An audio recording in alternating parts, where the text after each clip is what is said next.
Seguimos con toda la información en Cómo Amaneció Manabí.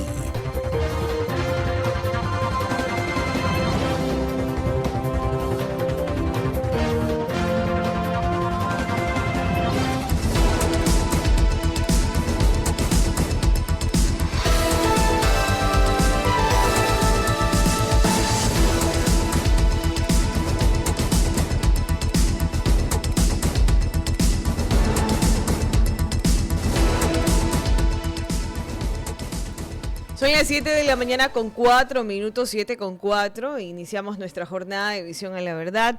Vamos a recibir al doctor Nino Casanello, con quien vamos a analizar la situación que está viviendo actualmente en el país, pero desde un enfoque totalmente distinto, porque el presidente Daniel Noboa denunció un intento de atentado contra él y su convoy humanitario, justo en medio de un paro nacional que ya cumple más de una semana y que tiene con muchísima atención al país. Esto no es un hecho menor, se trata de la seguridad del jefe de Estado, de la institucionalidad y de la estabilidad misma del país. Muy buenos días, doctor, muchísimas gracias por aceptar este espacio de diálogo, por acompañarnos aquí en Radiovisión. Una pregunta bastante directa para iniciar es ¿cómo responde el Estado de Derecho cuando la seguridad del jefe de Estado está en riesgo? Muy buenos días, un saludo a Radiovisión y a toda la audiencia. Bien, definitivamente es una situación penosa a la que está escalando de una u otra manera estas movilizaciones, ¿no? En primer lugar, solidarizarnos efectivamente con la muerte del comunero en las últimas horas y al mismo tiempo rechazar estos actos de atentado no solo contra el presidente, sino también contra una comitiva de organismos internacionales y de embajadas, particularmente pues el embajador Davoli de Italia, con quien extendemos también nuestra solidaridad. Y es que usted se dará cuenta que este es el resultado de generar o de trastocar los límites de una protesta social y transformarlas en una suerte de mecanismo, de alguna manera, de guerrilla, pues, ¿no? Fíjese que el contexto de la situación tiene que ver con el desabastecimiento de unas poblaciones concretas, y es en este sentido que el presidente de la República y esta comitiva humanitaria tratan de acceder al lugar, si es un acto simbólico, en el sentido de decir el Estado no ha abandonado estas comunidades, por más que existan estos bloqueos, que en muchas imágenes hemos visto, hay muchas personas que no están de acuerdo con la suspensión generalizada de actividades, sin embargo, pues son asusados por otros miembros de la colectividad, que luego, pues, usted podrá ver, existen actos de violencia no solo contra bienes públicos, sino privados, incluso se han incendiado tanquetas de Fuerzas Armadas, y todas estas circunstancias van configurando diferentes delitos, ¿no? Partiendo de la tentativa de magnicidio, si usted lo quiere ver así, pasando pues por destrucción de bienes privados, pasando por suspensión de servicios públicos. Sabemos que en algunas comunidades han intentado incluso impedir el acceso al agua. Entonces ya se trata de actos sistemáticos de hostigamiento a la ciudadanía. Hay que ser sinceros y compararlo incluso con protestas de otros años. Es evidente que la capacidad de movilización de varias de las, digamos, tradicionales estructuras de las comunidades indígenas no se han articulado como en otras ocasiones, y sin embargo nos damos cuenta que hay un constante, digamos, una constante instigación en otras comunidades a sumarse a un paro.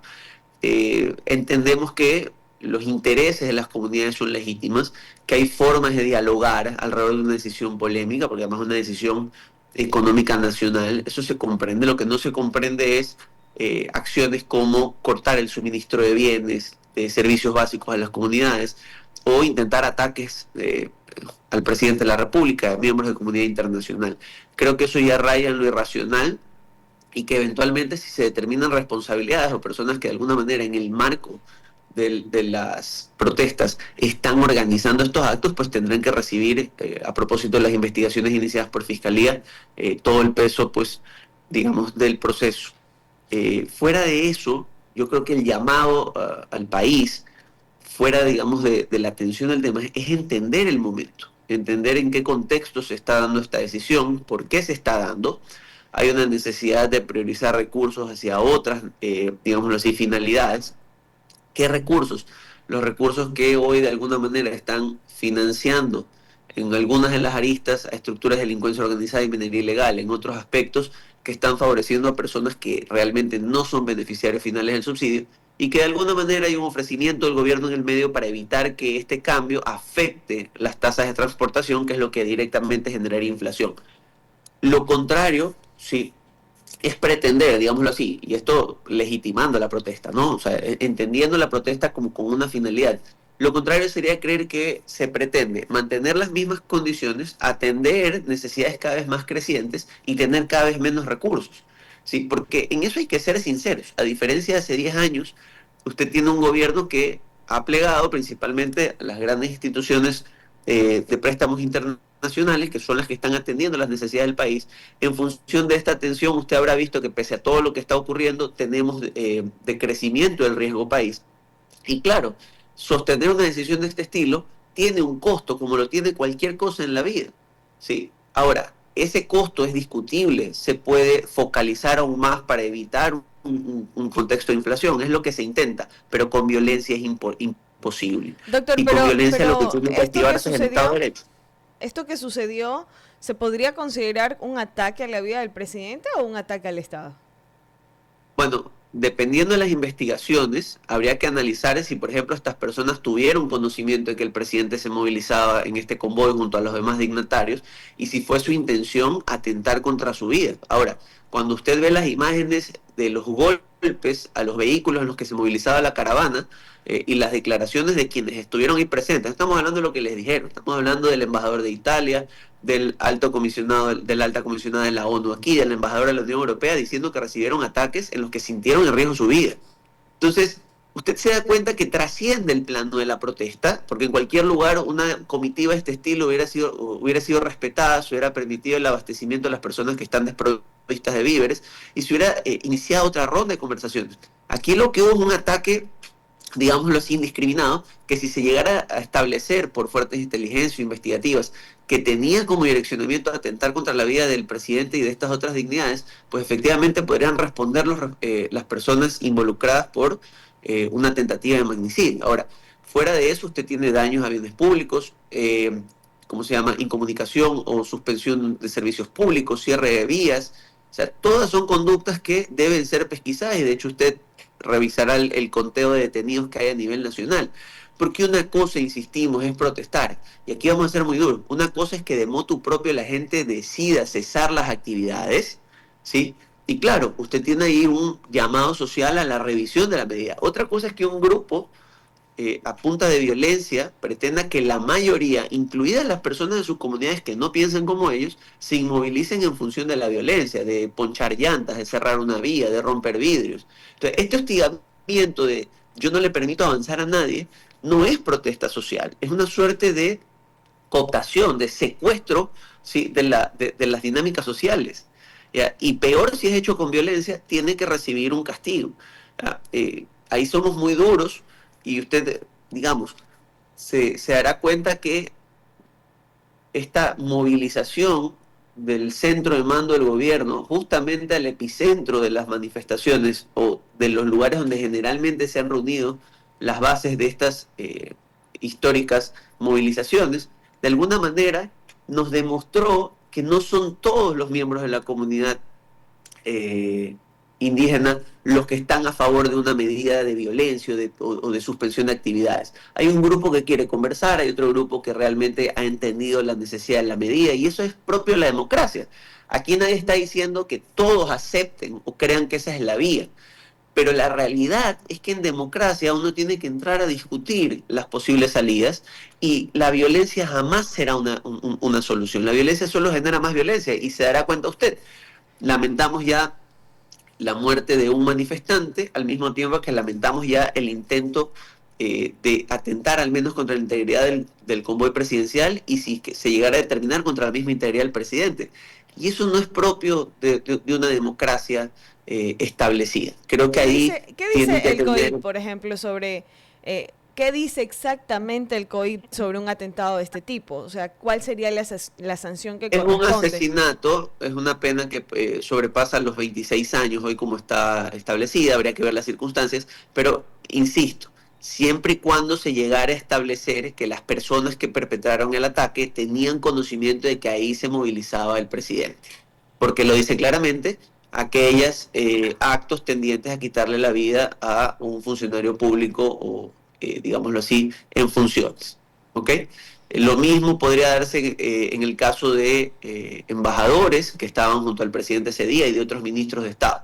Ahora, si ellos no tenían conocimiento de este hecho, pues la situación cambia. Lo que podríamos hablar, dependiendo del tipo de los daños, es simplemente una tentativa de homicidio u otras, o incluso un daño a bienes. Pero si se llegase a establecer, y esto hay que ser muy claro, que se supo en todo momento que en ese convoy iba el presidente y se intentó detenerlo y atentar contra su vida, pues la norma es clara. Ahora, entenderá usted, y esto es parte del llamado a la razón que se trata de hacer a la ciudadanía, entenderá usted que es un poco complicado si usted se da cuenta que los manifestantes, no todos, una buena parte, sobre todo los que ejercen actos de violencia, pues no son identificables. ¿Ya? Y estamos hablando, usted se dará cuenta de las imágenes de organizaciones que lanzan piedras desde espacios de altura, fuegos artificiales.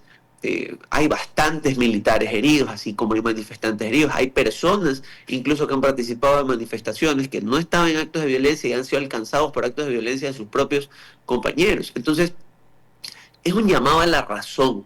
¿Ya? Si no han logrado desmovilizar, si no han logrado el cese de actividades por una vía pacífica, forzarlo a través de la violencia no va a llevar a nada. Y la realidad, y se lo digo, es que en tanto no existe una vía alterna de financiamiento a nivel nacional, a nivel internacional, regional, como usted lo quiera ver, no hay muchas más opciones que hacer el ajuste en el gasto como lo estamos viviendo. Esa es la realidad. Un atentado así legitimita al gobierno a endurecer, por ejemplo, las medidas de seguridad y descartar una especie de diálogo, porque estamos hablando, a lo que voy entendiendo, de que esto podría ser no solamente terrorismo, sino un caso de magnicidio, un caso de conspiración, y entiendo de que la situación es gravísima. Por ejemplo, ¿qué artículo de la Constitución refuerza la protección a la figura del presidente? Ya usted lo tiene. Hay estado de excepción en estas provincias y pese a eso lo están violando. Lo que además en sí mismo es un incumplimiento de decisiones legítimas de autoridad competente, ¿sí? Y claro, hay un control progresivo donde las Fuerzas Armadas tienen que ir con cuidado, muchos de ellos intentando evitar la confrontación directa, ¿sí? Retirando obstáculos, aguantando agresiones. El diálogo no puede cesar nunca, y eso tengo que ser claro. El Estado tiene que entender que los violentos son un grupo, y que este grupo específico es el que hay que desarticular y al que hay que procesar con un debido trámite de ley, ¿no? Pero las medidas que ya están implementadas hacia donde deben ir es a entender ya desde un punto de vista logístico, y aquí es donde algo como la ley de inteligencia nos sirve, hay que ser sinceros, quiénes están generando caos disfrazado de protesta social. ¿Ya? Y cómo no, y lo digo con total, digamos, honestidad intelectual. Tienen también que las comunidades indígenas extirpar estos actos de violencia y diferenciar a aquellos que están en desacuerdo con la medida de aquellos que están utilizando la violencia disfrazado de este desacuerdo para generar desmanes. ¿Sí? Porque usted verá al presidente de la CONAIE desmarcarse los actos de violencia diciendo que son infiltrados supuestamente digamos, de las personas que apoyan las medidas de gobierno. Sin embargo, ¿sí? Y usted se dará cuenta de eso, es incapaz entonces de llamar a las personas, ¿sí?, a desmarcarse o a diferenciarse en protestas pacíficas de aquellos que están generando el caos. ¿Sí? Entonces, ante esa dinámica, digámoslo así, lo único que le queda al país, que eventualmente estábamos hablando de $6 millones en pérdidas diarias, es más o menos lo que estiman, al país también, de alguna manera, lo que nos llama a movilizarnos es entender cómo esto va a afectar a la larga, como siempre en este tipo de movilizaciones, las dinámicas económicas nacionales, que además vienen de una recuperación directa del año pasado considerando algunos de los problemas que atravesamos. Entonces, este no es el momento, soy muy sincero, para estar en una disputa de este estilo. Es un momento para que el diálogo nacional, más aún de cara a un referéndum, que incluirá probablemente una pregunta hacia una asamblea constituyente, que nos llame a entender qué modelo queremos, incluso si las comunidades indígenas tienen uno en mente que no tenga que ver, digámoslo así, con la protección de otros derechos en favor de otros como el subsidio del diésel, sincerar ese diálogo. Pero actos de violencia son reprochables. Muchos Pero de ellos pueden ser considerados terrorismo, muchos de ellos pueden ser considerados tentativas de magnicidio. O sea, tenemos que ir hacia desarticular esto. aquí es importante entender también la responsabilidad penal que podrían tener los líderes sociales. Usted mencionó al presidente de la CONAIE, y ellos al convocar la protesta ya están generando alguna No, acción. no necesariamente, pero si se llegase a determinar, y en eso hay que ser muy claros, que están conscientes de los actos de violencia y que de alguna manera ellos han participado con su omisión o anuencia en que esto se genere a la par de la protesta, la cuestión es distinta. Y mire que no lo estoy afirmando, estoy diciendo, si eso se llegase a comprobar. ¿Ya? Lo que sí reprocho desde el punto de vista, digamos, político-social, es que teniendo ellos la responsabilidad de la movilización, es decir, habiéndola convocado, darse cuenta que existen actos de violencia, no basta pues con decir que son infiltrados. Tienen que generar actos que diferencien su protesta aparentemente pacífica de estos actos de violencia y que permitan además, si es que estos miembros son malos elementos de sus comunidades, que ellos mismos provean las denuncias, pues cuáles son estos infiltrados. Que lo señalen, al menos con identificación de rostros, con videos. Eso es lo que no está ocurriendo. Entonces, se trata de una suerte de, perdónenme la expresión tan coloquial que voy a utilizar, una suerte de alcahuetería de la violencia disfrazada con protesta. Porque en ese sentido sí coincidimos. Si ellos llamaron a la movilización, son ellos los encargados de diferenciar su movilización aparentemente pacífica en el marco de un diálogo de aquella que hoy ya le cuesta la vida a un ciudadano. Yo le hacía la Esa sí es pregunta una porque realidad. un hecho así, por ejemplo, el convocar a las protestas y que se generen escenarios violentos, no demuestra un intento de desestabilizar al país. Siempre y cuando se demuestre. ¿A qué me refiero con esto? Si mañana, producto de un conjunto de investigaciones, se estableciera que en estas altas esferas de dirección ha existido algún grado de injerencia en los actos de violencia, en los actos de terrorismo, de desestabilización, de bloqueo de vías, organizado, pues claro que tendrán una responsabilidad. Pero para eso sí se necesita, hay que ser claro, elementos claros que establezcan estas características, ¿no? Mensajes de texto, algún tipo de comunicado general, los testimonios de las personas sorprendidas en actos de violencia que establezcan que fue una disposición directa de estas personas. En eso hay que ser muy claros, ¿sí?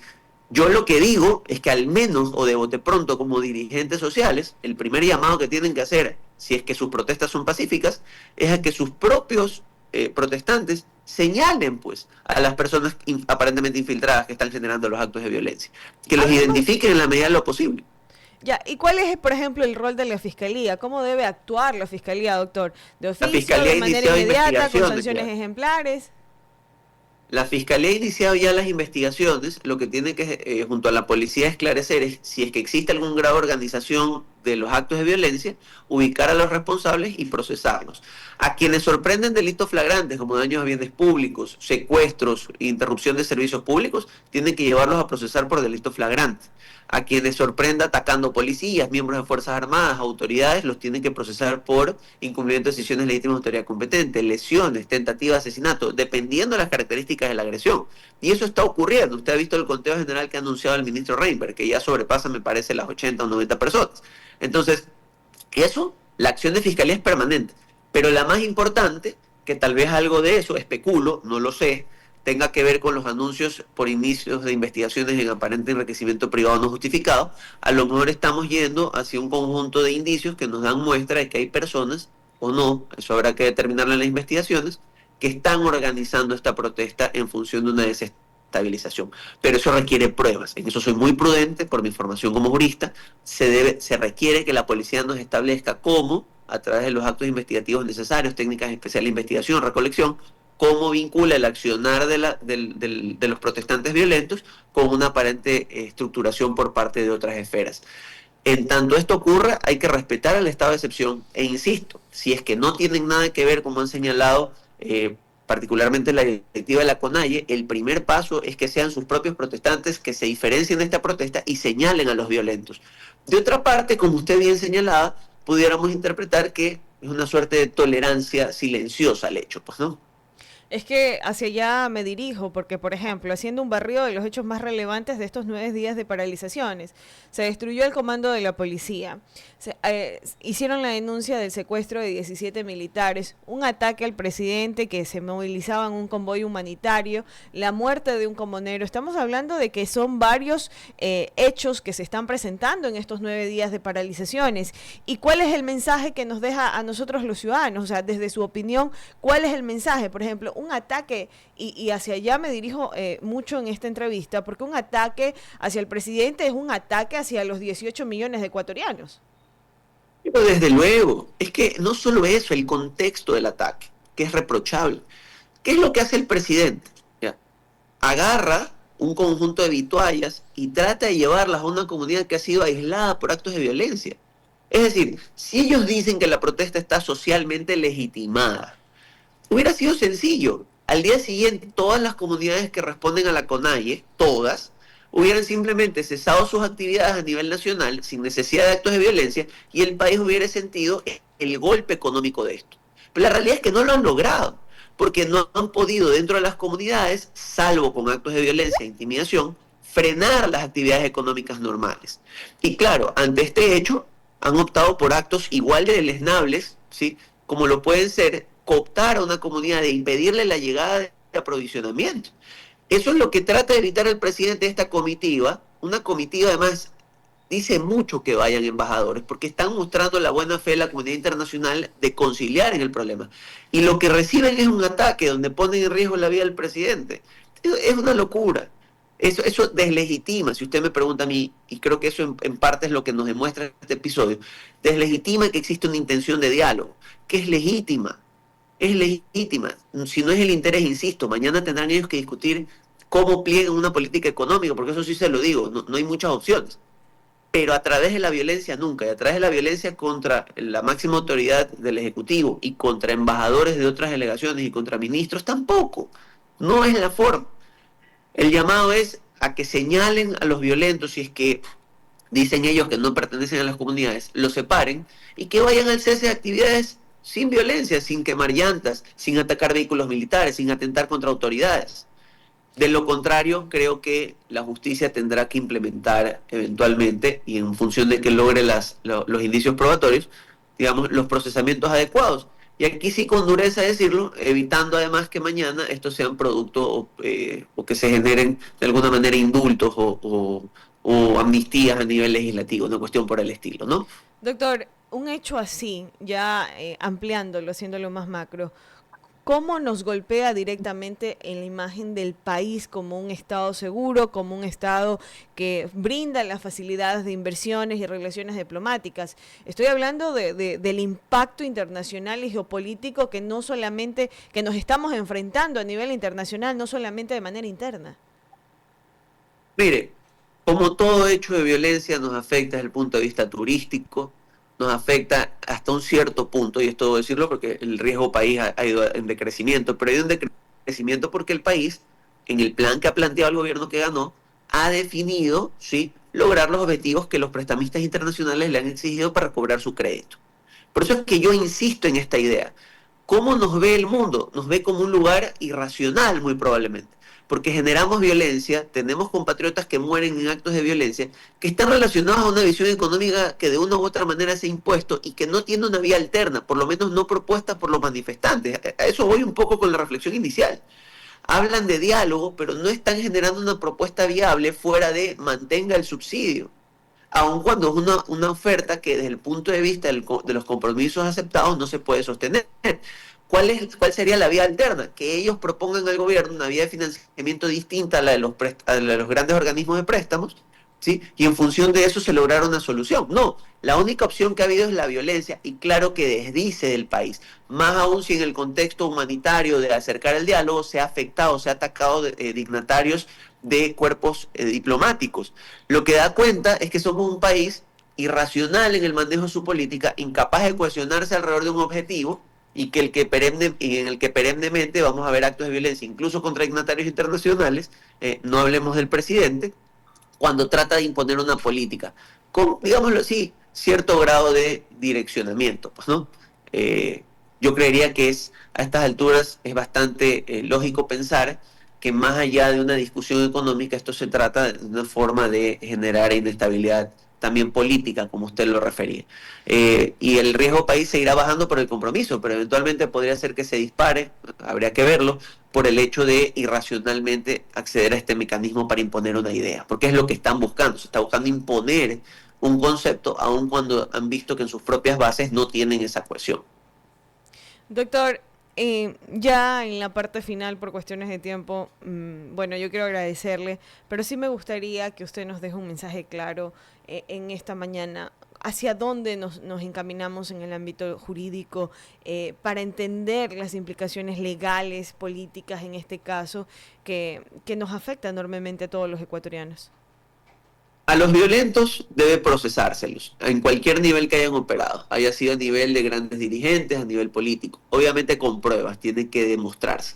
Pero lo más importante, y este es un llamado a la protesta legítima que han tenido algunos comuneros con plantones pacíficos, ¿ya? O personas de la comunidad indígena. Si ellos tienen una idea de por qué la medida no es correcta y tienen una vía alterna, preséntenla en la mesa de diálogo y discútanla. Busquen una forma de evitar la inflación, que es al final del día el enemigo contra el que luchan, y plantéenlo por los canales democráticos al gobierno y logren un consenso, pero no a través de la violencia que nos está costando vida de compatriotas, integridad de compatriotas, sean estos de las comunidades indígenas o sean estos miembros de las Fuerzas Armadas. Y vamos hacia un plan económico conjunto. Más aún si tenemos, voy a expresarme así, una válvula de escape de presión tan directa como es la consulta popular hacia una constituyente en unos meses. ¿Qué mejor ejercicio democrático que reconfigurar el Estado y la visión macroeconómica del Estado en un ejercicio democrático constituyente? Lo contrario es infantilismo, es pretender sostener un país que no tiene un horizonte político y que va a acrecentar sus brechas de desigualdad y sus brechas de violencia. ¿Sí? Las comunidades en la sierra, ¿sí? Y las comunidades indígenas no han sido ajenas al problema de inseguridad que estamos viviendo. Y para mitigarlo junto a otros como salud, seguridad social y oportunidades laborales, capacidad económica, la violencia y el cese de actividades no es la solución. Vamos hacia una conciliación nacional y a expulsar a la violencia y que se procese esa violencia en materia penal. Doctor, muchísimas gracias. Gracias por su claridad y por ayudarnos en este espacio de diálogo a entender un poco más todo lo que son las implicaciones legales en torno a lo que está sucediendo en el país. Quedaremos muy atentos, estaremos con usted buscando estos espacios de diálogos para seguir analizando a profundidad y esperando de que esta situación finalice lo más pronto posible, porque como usted mencionaba, diariamente son millones de dólares en pérdidas. Muchísimas gracias a ustedes y esperemos por el bien del país que así sea. Un saludo a toda la audiencia. Muchísimas gracias. Ahí escuchábamos al doctor Nino Casanelo, quien nos ampliaba a detalles las implicaciones legales y políticas de lo que hubiese ocurrido si se atentaba contra el presidente de la República. Son las 7:31. Nosotros nos vamos a una brevísima pausa y ya regresamos aquí en Visión a la Verdad.